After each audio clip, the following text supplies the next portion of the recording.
the reality of it. Where you get the truth, where you get the real, where you can see all the things that's going on all around you. Can we tell it? That's the reality of it.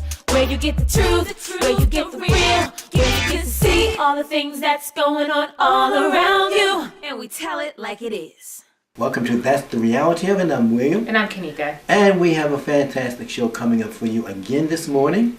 So they can't go anywhere? Nope, you cannot go anywhere until you see us again on the sofa. There you with go. Some hot guests and some great content. Absolutely. So we'll be right back. So I switched my car insurance to State Farm. I saved $480. You know what that is? Yeah, don't say it. You know what it is, right? Yeah, don't. It's a lot of dough. Switch and you could save $480 with State Farm. It's a lot of dough. See if Bryant Jenkins in Reisterstown can save you a lot of dough. Get to a better state. State Farm. You can look eye to eye at anyone when you're wearing the exquisite couture frames from Eye to Eye. Their beautiful exclusive eyewear is imported from all over the world, including London, Tokyo, Milan, and Paris. You will not see these frames anywhere else. The specialists at Eye to Eye have the finest frames, great personalized service, and they do all the customizing in their in-house lab. So call or come in and get the most fashionable and unique eyewear only at Eye to Eye. Okay, welcome back to That's the Reality of It. And again, with me is Dr. Heller from Woodhome Gastrology. Gastroenterology. A mouthful. It's a tongue twister. And we talked about, in the last show, diverticulosis and diverticulitis, correct? Correct. And we talked about some things that people say that another gastrologist say that they shouldn't do and what they can do and what they don't have to eliminate from their diet. But for those who do have it, we want to get into that aspect. For those who do have it and have it from mild to immediate to severity, what are the procedures to helping them? Well, again, the majority, and we're talking the vast majority of people can have diverticuli, a few of them, a ton of them. And we'll never know that they have that other than if they've had some imaging tests that demonstrated that, or if they'd, what we would hope is their screening colonoscopy at age 50. But there are a minority of people that can present with symptoms. One would be bleeding, and that's not diverticulitis, but symptomatic diverticular disease where people can bleed very severely. Okay, let me stop you there. So for those who are not sure what diverticulosis is, explain what that is again. We mentioned that on the last show, I'm sure. Those diverticuli are little outpouchings of the colon that the majority of us, 3/4 of us, if we get to be lucky enough to be 75, will have. The vast majority of people don't have any problems with them. But there are two things, for the most part, that can happen. One is bleeding, and one is severe bleeding.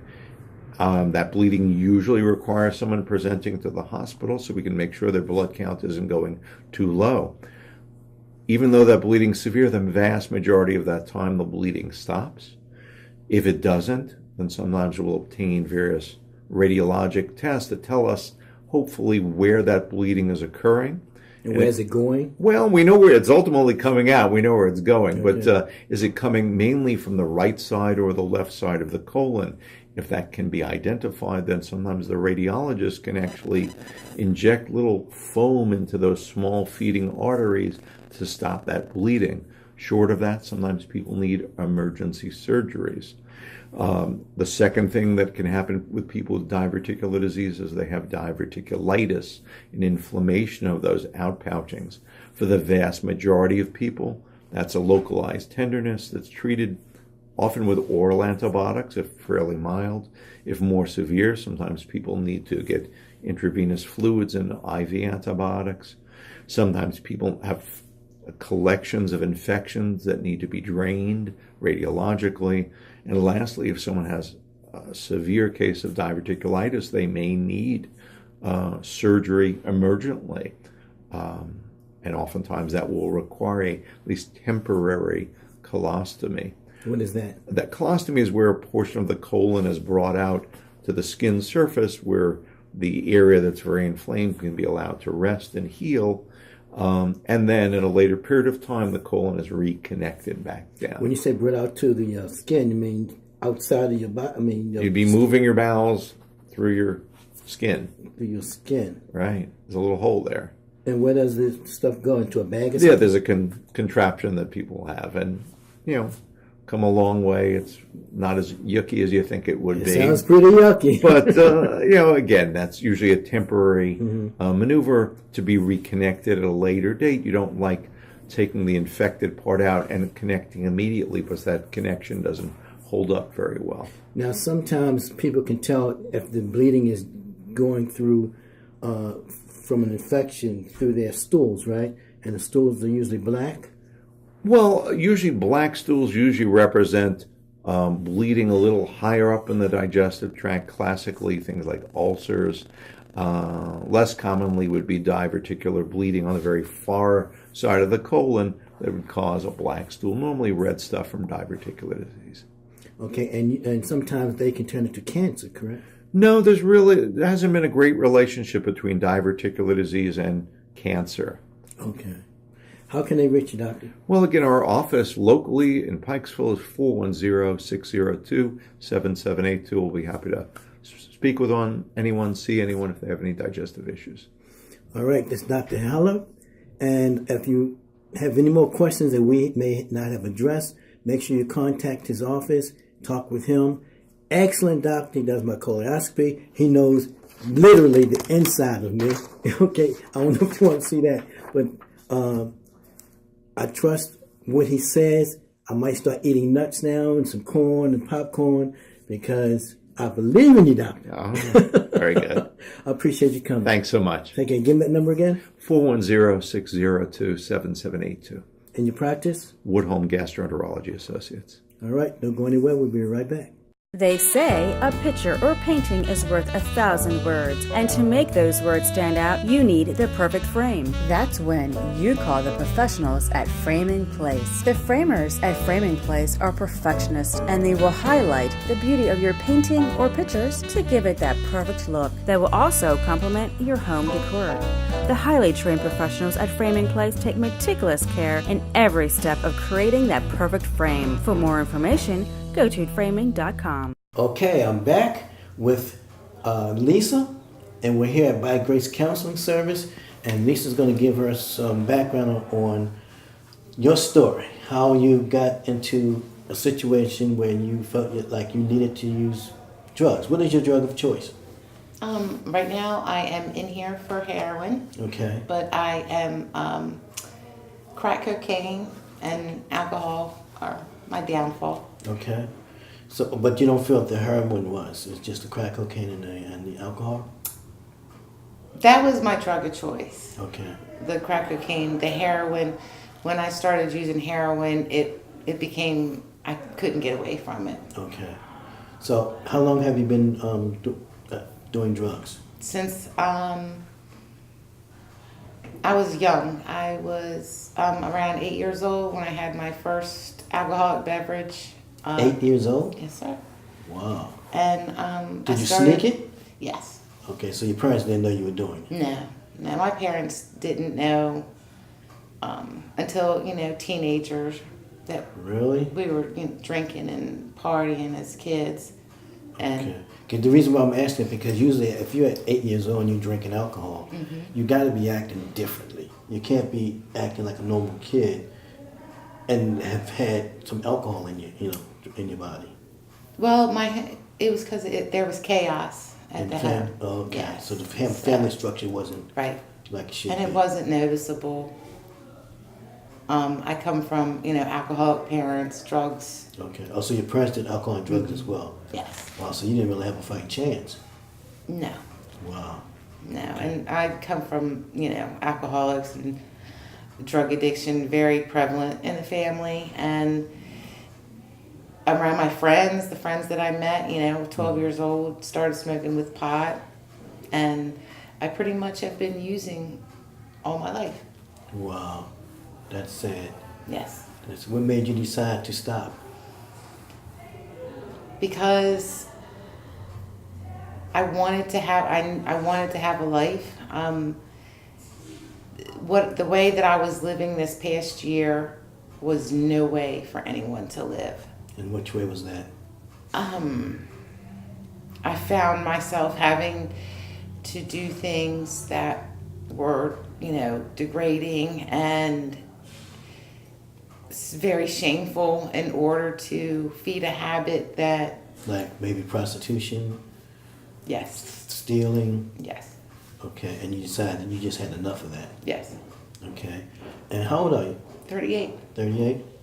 Okay, so right now you made up your mind, said that is it. Yes, I had a little bit of help. My boyfriend and I, we both were like, we just don't want to live like this anymore. So your boyfriend was also an addict? Yes, he is. Okay. He's in recovery. He's in recovery as well? Yes. Okay. And You have any children? I have 2 girls. Okay. And right now, my oldest, I really don't have a relationship with. She's 21. My youngest is 15.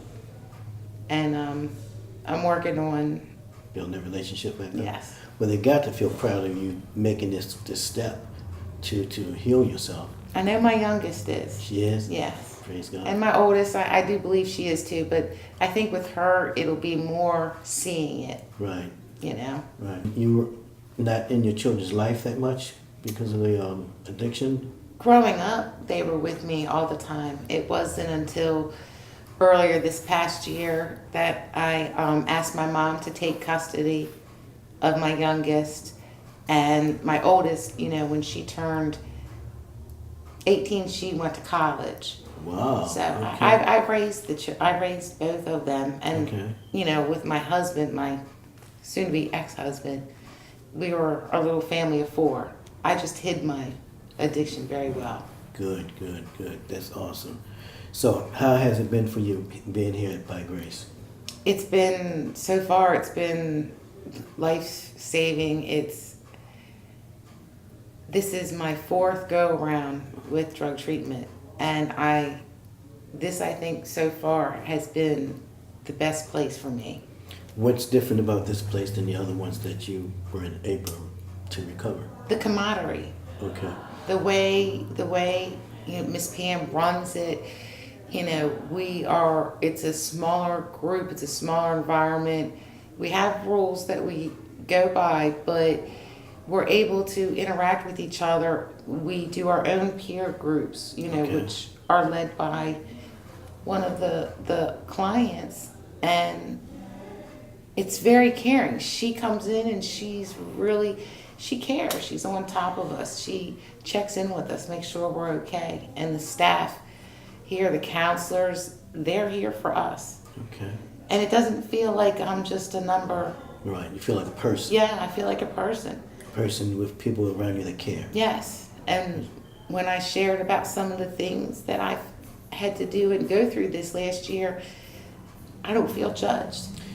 And you know what the good thing about it is, because Pam, who owns By Grace Counseling Center, has gone through exactly what you've gone through, so she can relate. I think that's a big plus when you're dealing with recovering and in a place, because if the owner has gone through it, she can relate to you. Yes, and that makes me feel like I'm not alone. Praise God. Well, I appreciate you. Thank you. Much success in your recovery, and I know you're going to get the family back, and you're going to be great. Thank Plus, you. you might be a model. I think you look like a model. All right, don't go anywhere. We'll be right back. I used to be on crack cocaine. I used to be on heroin. I used to be on heroin. I used to be on pills. And now we're not. My name is Pamela Dukes. I used to be an addict.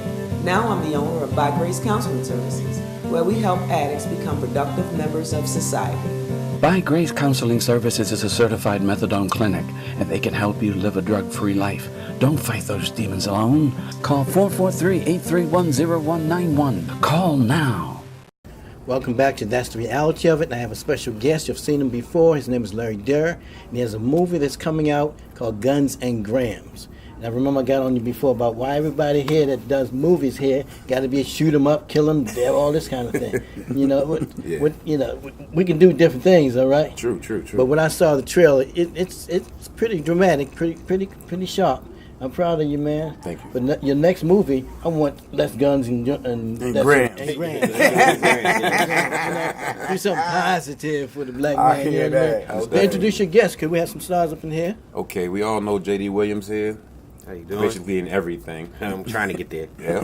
And we also know Hassan Johnson, someone I admired coming up. You know, he's not that old, but you get the idea. I really admire him, and I'm very excited that they're here and joined the cast of Guns and Grams. And you guys were also stars in The Wire, correct? Yes. Okay. definitely. So what was your part in The Wire?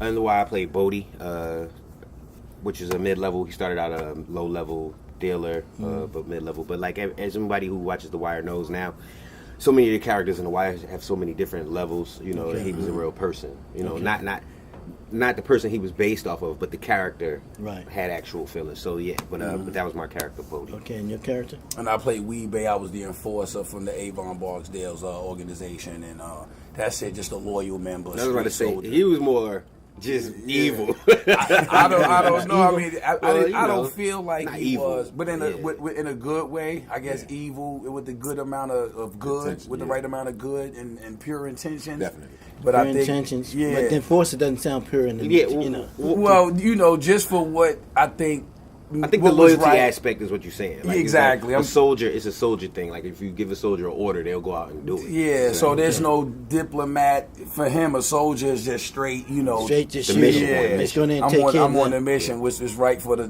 mission and the team. So, Gotcha. Yeah. Definitely, man. Trying to make that one sound good. Yeah, right? you trying to fix it up. Yeah, man. Enforcer to me like means I'm shooting everybody. Yeah, we're gonna handle this business. We're gonna handle it, okay. right. That's exactly what it was. Okay, Larry, tell us about your movie. Okay, the movie, I actually started filming this movie a long time ago. I just never gave up on it. What wound up happening was I contacted, J.D. Williams, Hassan Johnson, Omar Gooden, a bunch of people, and said, hey, I'm shooting this independent film. It took me 8 years to write the film. I believe that if you guys come on in, it'll be great, and I get the star power that I need to, shop this thing to Hollywood. And they came in. They loved the concept, and they trusted me. And out of nowhere, I'm getting contacted by Hollywood for a distribution deal as we speak for theatrical release across the nation. Okay, so how soon you think it's going to be in the theaters? It's definitely going to be in theaters this year. This year? Yes. I mean, I'm actually in talks with Hollywood almost every other day. It's to the point of text messaging back and forth, just on a negotiation of how we're going to do it. And who else is in the movie? As of right now, is Omar Gooden, of course, J.D. Williams, Hassan Johnson, Kelly Daniels. Also, we have Calvin Davis. He starred in The Salon, starring Vivica Fox. Trey Chaney, who played Poot in HBO's The Wire. We also have rumors right now of Felicia Pearson coming on board as well.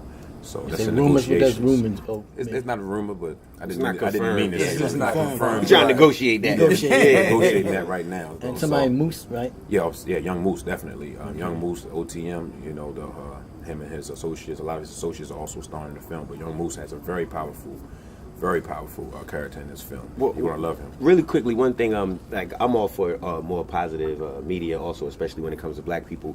Yet one thing about Guns and Grams, and it's type, especially for young directors when they're first time out, I would think that they have to speak in the language of the people that they're trying to get. So he can get, his audiences or his demographics' attention right now with this first one. And then, afterwards he can try to do a love story or a science fiction or whatever it is he wants to do afterwards. But I think this is really him just establishing, he's establishing himself to the people that's going to follow him after this. So we would definitely get around, I'm pretty sure he's going to get around to doing more, more positive and uplifting things. Not to say that this isn't uplifting or it doesn't have a message. Yeah. It's just, it'll be more obviously, not violent like you're saying. Right, but yeah, he's definitely reaching out to his audience, his demographic, and he's speaking it in a language so that he can then start representing them even better. Okay. Yeah. So what you're saying is that after this one, and depending on how well it does, then you're going to move to. Now I have a screenplay too called Enforcer's Hand. Yes. It's that word again. When you said that, I thought about that, right? But mine is a real positive. Right, I understand. That's but good. It's dealing with similar to the drug thing, right? But it's some vigilantes that are really working with the police to get the drugs off the street. That's good. Okay, That's good. But so I admire that you've already gotten yours going, man. Thank you. That's sharp. So you say 8 years? 8 years. Took me 8 years to write it. On a note that he just spoke on, as far as just starting out, Hollywood told me this is how I need to look at it. I have an office in Hollywood now. For the next 15 years, it's up to me to put files in there and start doing more motion pictures for up to 15 years. Because that's the contract that I'm signing with the Hollywood Distribution Company. So Can you name the company or no? I don't want to name the company. Okay. But at the same time, I got 15 years to actually do more motion pictures. So, I could do drama, love, comedy. As long as it takes the drugs and the guns and the shooting out of it. If you do it, make sure it's a different nationality that's doing all. But although it's a lot of that, content in the film, I think it's a show of dedication. Guns and Grams is a show of dedication. Like you said, he started this project in 8 years. People don't understand like the dedication and the passion you have to really put in this, and making something come to fruition like a film. Filmmaking is really another animal. Right. You know what I'm saying? Like I'm talking about filmmaking, like real filmmaking, like because as an audience, you just get the finished product. We don't know the blood, sweat, and like I'm a consumer first before I'm an actor, businessman, anything else. So you have to understand that. And so before you see the finished product, it's this blood, sweat, and tears that we don't understand as consumers that go into this stuff as artists as well. Right. You know what I'm saying? So I think that's what this one out the gate is doing for G&G Productions, Larry Durr, and even, JD and I, come in because we're still learning and as we go. So it's the dedication. And we're producers on this too. Exactly. Yeah, So the dedication, I think, that was put into making this film is what people will be able to appreciate moving forward. And then we'll get to that positive. The positive. Yeah, we get to that positive energy. And another thing with me, with it being overall, maybe urban stories or violent stories or stories like that, we have those a million of those stories to tell. A lot of people need to get a lot of that stuff off their chest and those expressions.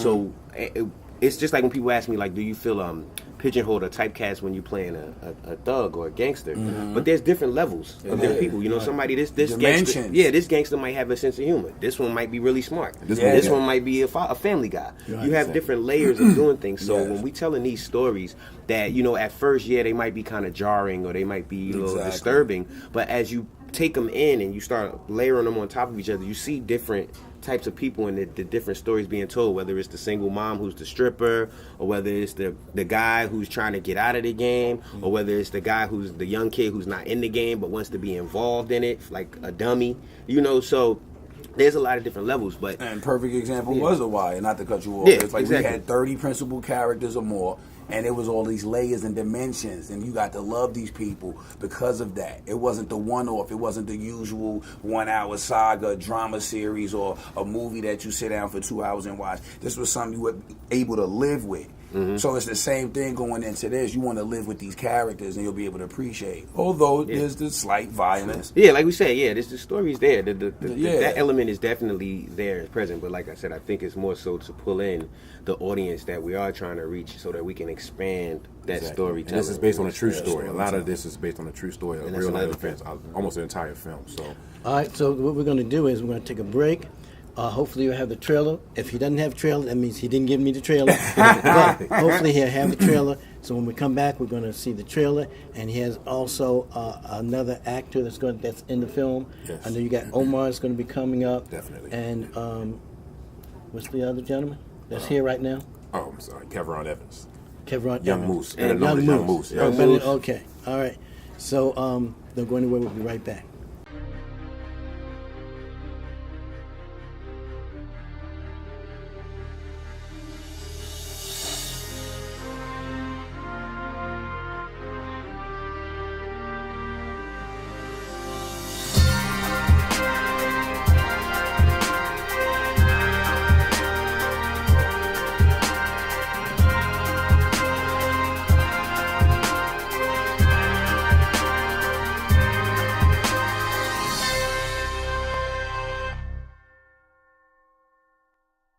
Okay, welcome back. Hopefully we showed the trailer in the last segment. If we didn't, we still got another guest. We got one more coming. Omar's coming, right? Omar Gooden, yes. Gooden. But right now we have Young Moose. Young Moose. How y'all feel?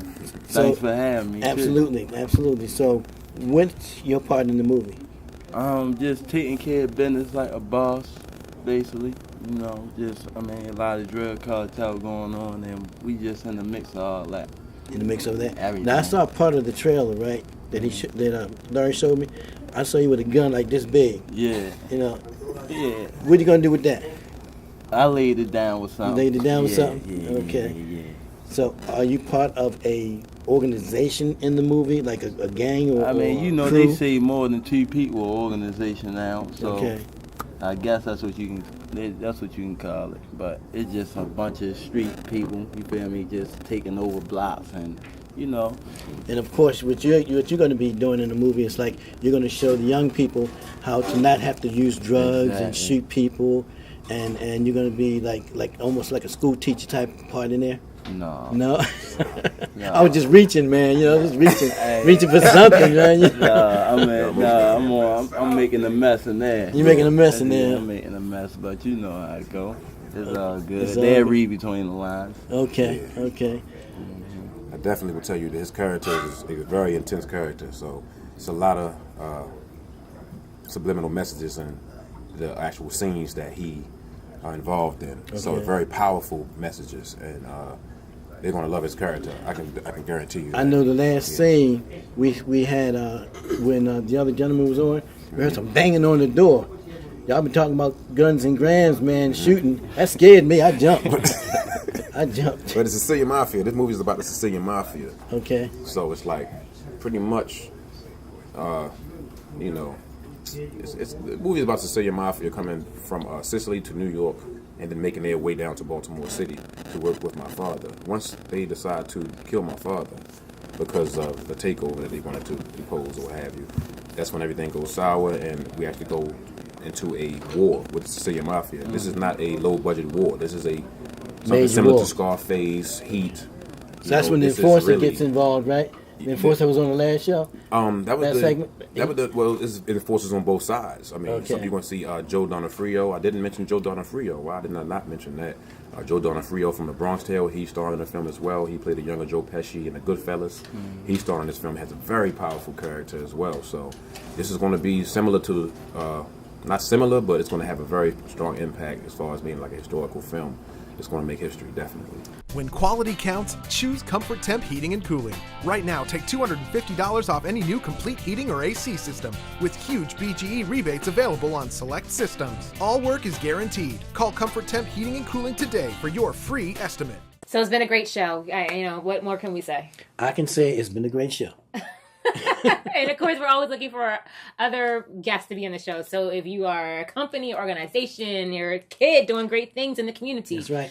I mean, I don't know, whomever you are, just please reach out to us at odysseyproductionshows.com. Shows.com. Yeah, and let us know. tell us what you feel about Yeah. the show. And if you're advertising, have a business, want to advertise on the show, That's right. Come on. contact us. We'd be looking forward to talking with you. Okay, so if it's all good, it's all God. Be blessed. Put God first. It's through Him. All things. All possible. That's going on all around you. That's the reality of it. Where you get the truth, where you get the real, where you get to see all the things that's going on all around you. That's the reality of it. Where you get the truth, where you get the real, where you get to see all the things that's going on all around you.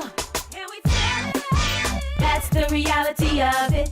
Where you get the truth, where you get the real, where you get to see all the things that's going on all around you. And we tell it like it is.